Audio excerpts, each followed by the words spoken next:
제가 이 성경 본문에 주석에 의존해서 이야기식 설교를 보통 해왔는데, 오늘은 신학대학원만 또 참여한다 그래서 종교개혁 주간에 가까이 이제 두고 신학적인 주제를 가지고 나왔습니다.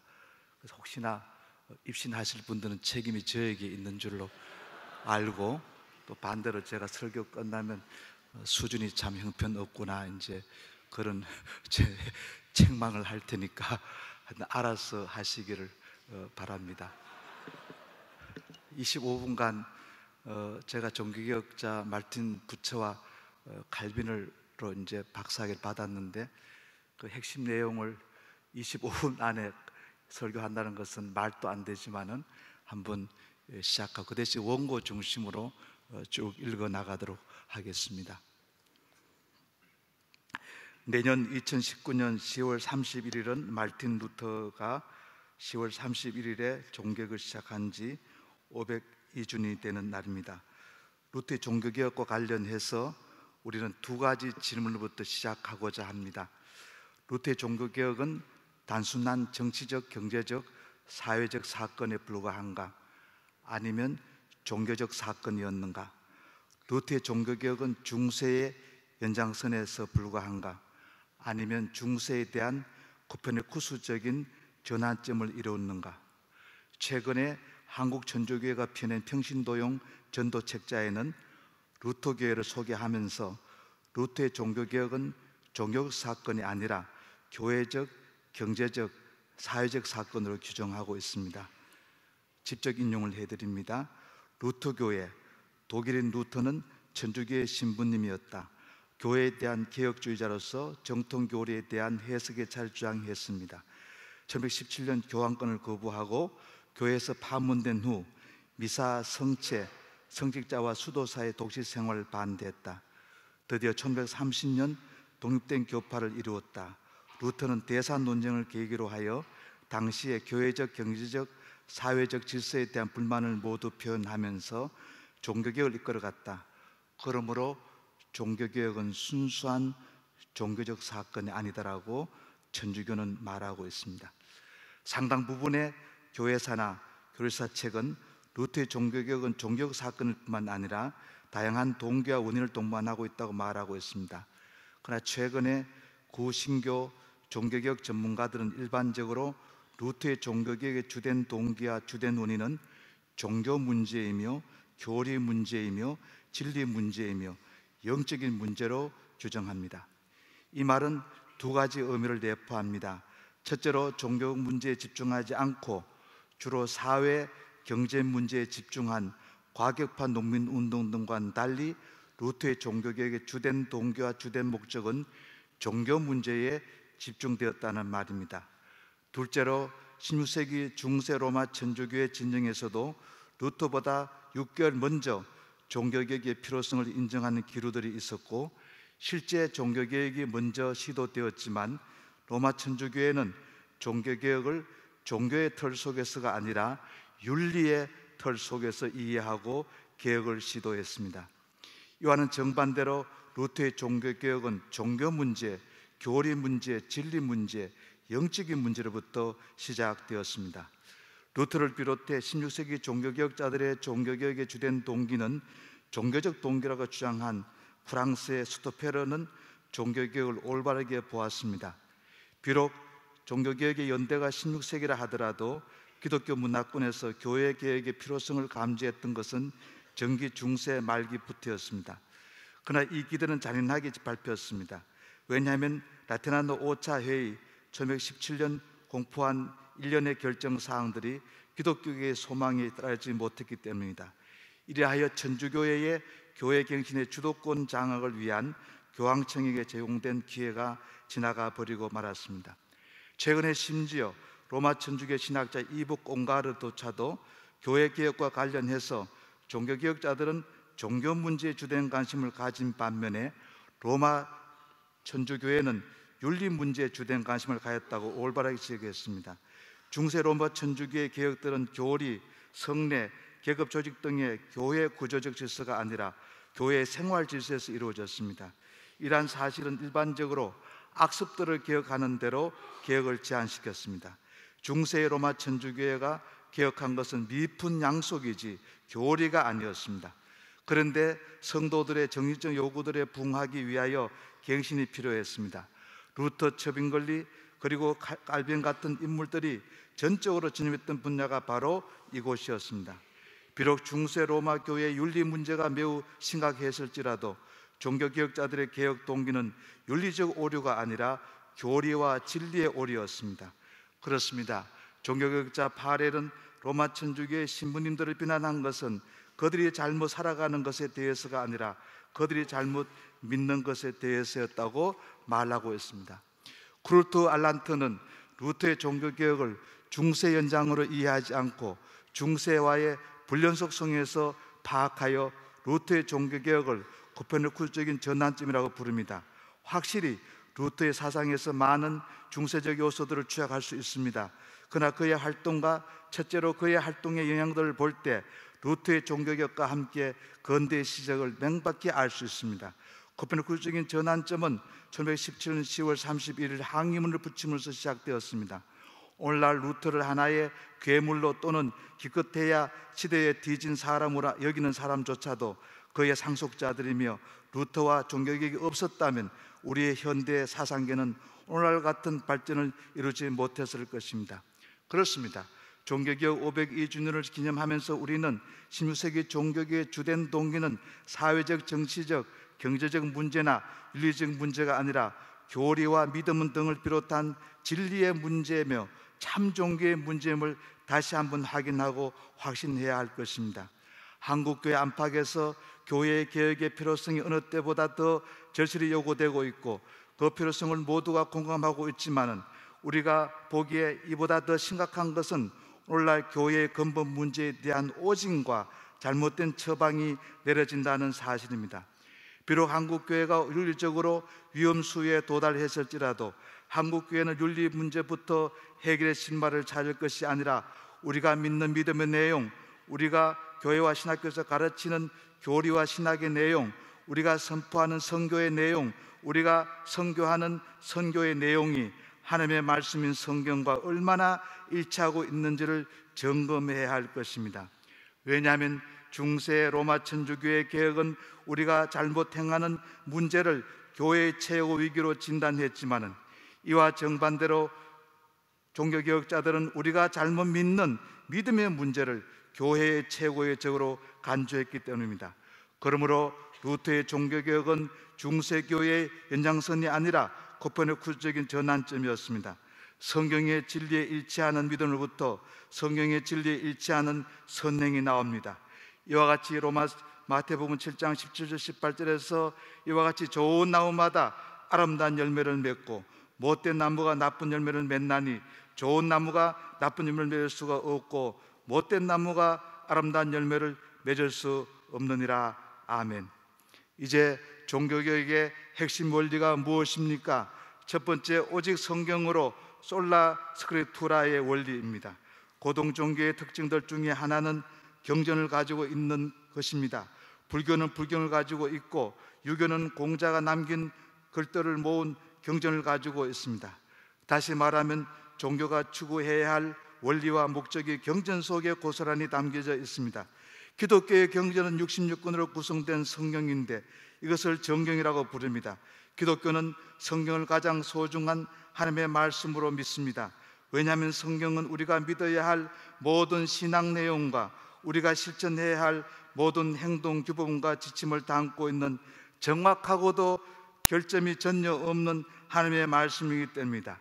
우리는 개인적으로 성경을 읽고 개인적으로 성경을 공부하고 개인적으로 성경을 연구하고 개인적으로 성경을 묵상하는 동시에 하나님의 교회 공동체에서 다 함께 설교 말씀을 듣고 다 함께 성경 공부와 다 함께 각종 순례 등 신앙 모임에 참가하여 성경 말씀과 가까이 해야 할 것입니다.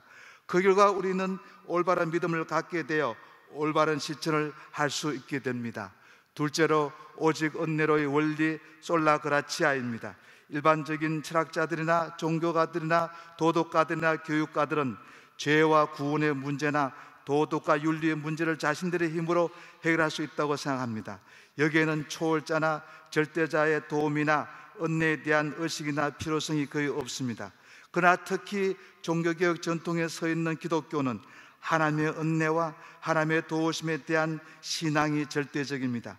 우리는 세계와 우주 속에 존재하는 모든 것이 하나님의 은혜로 말미암아 존재하게 된 것으로 믿습니다. 왜냐하면 우리가 믿는 삼일째 하나님은 창조자이신 동시에 섭리자이시기 때문입니다. 창조자 하나님은 모든 만물을 무에서부터 선하게 창조하셨고 지금도 모든 만물을 유지하고 보존하시기 때문입니다. 하나님의 은혜는 수없이 많아 우리가 다 셀 수 없지만은 하나님의 은혜는 크게 두 가지로 구분할 수 있습니다. 차별 없이 모든 인간들이 누릴 수 있는 일용한 양식 등을 비롯한 자연 은혜에 속하고, 기독교인에게만 주어지는 구원은 구원의 은혜에 속합니다. 자연의 은혜는 우주 만물 어디든지 발견될 수 있지만은 구원의 은혜는 성경과 성육신하신 예수도 안에서만 발견되는 것입니다. 종교개혁자들은 우리의 삶의 모든 것이 하나님의 은혜에 비롯되었다는 것을 믿고 고백했지만, 특별히 우리의 구원의 은혜는 절대적으로 하나님의 구원의 은혜로부터 주어지며 예수도 안에서 가능하다는 사실을 강조했습니다. 그러므로 세 번째, 오직 그리스도로의 원리입니다. 솔루스 그리스도스. 종교 전통에 있는 기독교는 우리의 유일하신 구세주로서 예수 그리스도를 절대적으로 믿습니다. 바울사도 당시에도 바울사도가 전한 그리스도의 복음과 다른 복음의 문제가 제기되었습니다. 갈라디아서 1장 6절에서 9절. 21세기 오늘날 기독교 안에서도 일부 기독교인들이나 일부 목회자들이나 일부 신학자들은 예수도 이외에도 구원의 길이 있다고 비성경적으로 공공연하게 주장합니다. 중세 로마 천주교 속에서 그리스도께서 구원의 유일한 중보자 되심에 대한 믿음이 점점 약화되었고 희미해졌습니다. 그 결과 여러 모양으로 인간이 쌓은 공로나 성모 마리아나 성자들의 공로와 기도 등이 사람들의 구원에 간접적으로 또는 직접적으로 크게 영향을 끼쳤습니다. 이런 상황 속에서 신석기 종교개혁자들은 오직 그리스도를 통해서만 구원받을 수 있다는 믿음을 절대적으로 강조했던 것입니다. 네 번째로, 오직 믿음으로 솔라피데의 원리입니다. 비록 66권 성경은 우리가 믿어야 할 신앙 내용과 지켜야 할 행동 규범을 담고 있을지라도 누구나 그 내용을 알 수가 없습니다. 한글을 잘 읽을 수 있는 사람은 누구든지 한글 성경을 잘 이해하거나 믿을 수 있는 것은 아닙니다. 극단적인 예로 히브리어를 잘 알고 있는 사람이라도 히브리어로 기록된 구약 성경을 잘 이해하고 믿을 수 있는 것도 아니고, 헬라어를 잘 알고 있다고 해서 헬라어로 기록된 신약 성경을 잘 이해하고 믿을 수 있는 것이 아닙니다. 역설적이게도 유대인들은 히브리어 구약 성경을 읽고 이해하면서도 구약 성경에서 발견될 수 있는 예수 그리스도를 발견하지 못했습니다. 왜냐하면 그들에게는 믿음이 없기 때문입니다. 모든 인간들이 예외 없이 하나님의 자연 은혜를 받고 있으면서도 그것을 깨닫지 못하고 하나님의 구원 은혜 자체이신 예수 그리스도를 전해도 누구든지 예수 그리스도를 받아들인 것이 아닙니다. 어떤 사람도 자신의 능력을 통해서 성경을 이해하고 하나님의 은혜를 깨닫고 받아들이는 것일 수 없습니다. 어떤 사람도 자신의 의지로 저절로 예수 그리스도를 받아들이는 것이 아닙니다. 왜 그럴까요? 왜냐하면 우리가 성경을 하나님의 말씀으로 이해하고 하나님의 모든 은혜와 예수도 안에 있는 구원 은혜를 받아들이는 수단과 방법은 오직 믿음을 통해서이기 때문입니다. 믿음은 우리 스스로 나오는 것이 아닙니다. 믿음은 성령의 선물, 곧 성령의 은사이기 때문에 성령님께서 우리에게 주시는 것입니다. 우리가 믿고 우리의 믿음이지만은 믿음은 성령을 통해서 우리에게 주어지는 것입니다. 그러나 우리는 오직 성령과 오직 믿음을 통해서 성경을 하나님의 말씀으로 인정하고 하나님의 은혜를 사모하고 받아들이며 예수 그리스도를 영접하고 예수 그리스도를 따르게 되는 것입니다. 종교개혁자 말틴 루터는 기독교인을 믿음을 가진 사람, 곧 신자라고 부르고 교회를 신자들의 모임으로 불렀습니다. 그렇습니다. 왜냐하면 우리의 최고의 신분은 믿음을 가진 자이기 때문입니다. 종교개혁 전통에 서 있는 교회는 믿음은 너무나도 소중하고 너무나도 귀하기 때문이다. 믿음은 일반 사람들의 귀하게 여기는 금과 은 등 어느 보석보다도 어느 보배보다 더 귀한 것입니다. 우리는 믿음으로 구원을 받았습니다. 요약하면 종교개혁 전통에 서 있는 기독교는 성령 하나님을 통해 예수님을 모시고 믿음을 가진 사람만이 성경을 잘 이해하고 성경의 내용을 잘 믿을 수 있습니다. 그러므로 기독교인에게 성경 말씀이 중요하고 성경을 깨닫게 해주는 성령 하나님이 중요하고 예수님을 알고 받아들이는 믿음이 중요하고 성경 말씀을 깨닫게 하고 성령을 충만하게 하고 믿음을 크게 하고 견고하게 하는 기도가 중요합니다. 다시 말씀드리면 내용적으로 종교개혁에서 중요한 것은 성경 말씀과 하나님의 은혜와 예수 그리스도가 절대적으로 중요하고 도구적으로 수단적으로 성령 하나님과 신앙과 기도가 절대적으로 중요한 것입니다. 우리가 성경 말씀과 하나님의 은혜와 예수 그리스도를 주님으로 받아들이고 성령과 믿음으로 기도할 때에 우리에게는 두 가지가 이루어지는 것입니다. 우리 개인에게는 하나님의 형상이 회복되고 우리의 모든 공동체에는 하나님 나라가 구현될 것입니다. 그렇습니다. 기독교의 목적은 개인 속에서부터 모든 공동체와 세계와 자연 속에 하나님 나라를 이룩하는 것입니다. 하나님 나라에는 하나님의 영광이 가득 차 있고 하나님의 영광이 찬란하게 빛나고 하나님에 대한 예배와 찬송이 끝이 없고 하나님에 대한 사랑과 이웃과 다른 창조물에 대한 사랑이 흘러 넘치는 사랑과 살롬의 나라입니다. 인간은 하나님의 형상으로 창조되었습니다. 그러나 인간의 범죄로 말미암아 인간 속에 있는 하나님의 형상은 심히 손상을 입고 훼손되었습니다.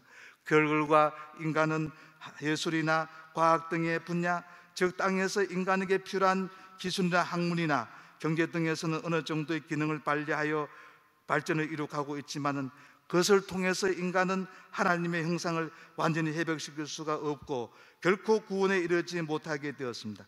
그런데 하나님께서 하나님의 형상 자체이신 예수 그리스도를 우리에게 보내주셔서 우리가 하나님의 형상이신 예수 그리스도를 믿을 때 우리에게도 하나님의 형상이 회복됩니다.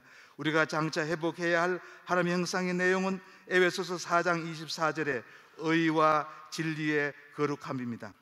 기독교인의 개인의 삶과 개혁의 숙제와 과제는 하나님의 형상의 회복에 있습니다. 예수 그리스도의 신성을 제외하고 우리는 예수님의 성품과 삶을 닮아가는 것입니다. 성경은 우리가 하나님의 형상을 회복하고 예수 그리스도의 성품과 삶을 닮아가는 데 나타난 여러 가지 측면들과 특징들을 다양하게 표현합니다.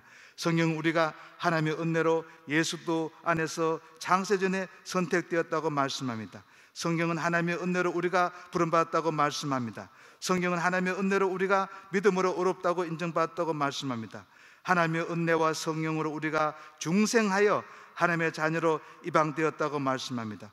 우리는 지금도 매일매일 말씀과 성령과 믿음과 기도로 거룩해져 가고 있다는 것입니다. 그리고 장차 예수께서 다시 재림하실 때에 우리는 몸의 부활로 영화되어 하나님 나라에서 영생복락을 누린다는 것입니다. 우리는 세례를 통해 그리스도와 연합하여 하나가 되고 우리는 그리스도 안에 있고 그리스도는 우리 안에 거하시게 되었습니다. 개인적으로 기독교인은 자신 속에 하나님의 형상을 회복하고 예수도의 성품과 삶을 닮아가는 것입니다. 기독교는 여기서 한 걸음 더 나아가야 합니다. 기독교인은 위로는 하나님과의 관계에서 하나님께 최선의 예배를 통해 그를 기쁘게 해드리고 영원롭게 해드리고 하나님에게 최고의 영광을 돌리고 하나님을 참으로 사랑해야 합니다. 또한 기독교는 수평적으로 가정, 직장, 학교, 사회, 국가, 세계, 자연 속에서 자기 몸을 사랑하듯이 이웃을 실천해야 합니다. 그리고 기독교인은 예수 그리스도의 복음을 세계 만방에 선포하여 하나님의 은혜와 영광과 구원의 구원을 세계 만방에 편만내게 해야 합니다. 이 모든 일을 통해서 하나님 나라가 이루어질 것입니다. 그러므로 기독교인의 삶의 개혁의 목표와 목적은 하나님의 형상 회복과 하나님의 영광과 하나님 나라의 구현으로 향하고 있는 것입니다. 인간의 구원과 세계의 회복은 하나님의 영광과 하나님의 나라와 밀접한 관계 속에 있는 것입니다. 종교개혁자 특비 깔병은 그렇게도 중요하게 외쳤던 오직 하나님께만 영광이란 신앙은 삶의 개혁의 목적 중에 목적의 중심에 이루고 있습니다. 기도하시겠습니다. 종교개혁 502주년을 맞이하여 우리의 신앙의 근원으로 아드 폰테스로 들어가게 하옵소서. 오직 성경 말씀을 의지하여 오직 하나님의 은혜와 믿음으로 오직 예수들을 우리의 구세주와 왕으로 높임으로써 하나님의 형상을 회복하고 한 나라를 구현하여 하나님께만 긍휼을 돌리게 하옵소서. 예수 그리스도의 이름으로 기도드리옵나이다. 아멘.